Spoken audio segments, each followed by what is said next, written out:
Tu es un grand buveur de café, mais tu ne sais pas si tu peux en boire, combien de tasses tu peux en boire, etc., etc. Aujourd'hui, on va faire le tour de tout ça. On va faire un balayage sur le café. Il faut savoir que le café a des vertus, il est positif pour toi si tu en bois régulièrement. Mais avant de continuer, il faut savoir que je suis coach connaît, conseiller nutrition, coach sportif. J'aide les personnes de 40, 50, 60 ans à savoir se reprendre en main, à perdre du poids. Et j'aide également les diabétiques à savoir quoi manger. Que nous apporte le café? Il faut savoir que le café, il est très riche en antioxydants et c'est très important pour nous. Et beaucoup d'études suggèrent qu'il lutte contre des maladies comme la maladie de Parkinson, comme la maladie d'Alzheimer et d'autres ajoutent même qu'il peut permettre de prévenir le diabète de type 2. Si vous êtes dans un processus de perte de poids, il est très intéressant pour vous de consommer du café parce que le café est un véritable coupe-faim. Cela va vous amener à manger un peu moins, évidemment.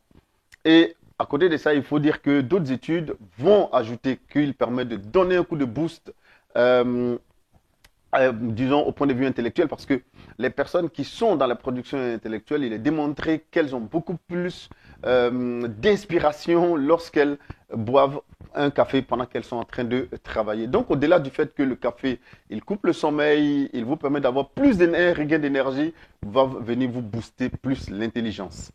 Mais l'Agence européenne de l'alimentation conseille 3 à 4 tasses de café par jour, pas plus. Moi, j'ajoute qu'il faut le boire sans sucre. Sans sucre parce que c'est très, très, très important.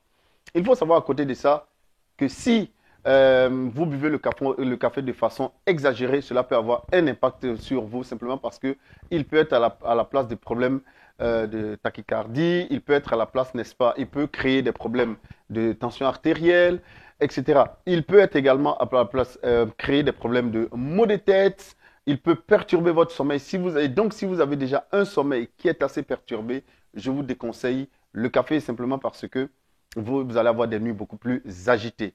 Je vous conseille dans ce cas-là de boire votre dernier café autour de 15h, 16h, pas plus, le temps que votre corps prenne le temps de l'évacuer afin que vous puissiez passer une nuit tranquille.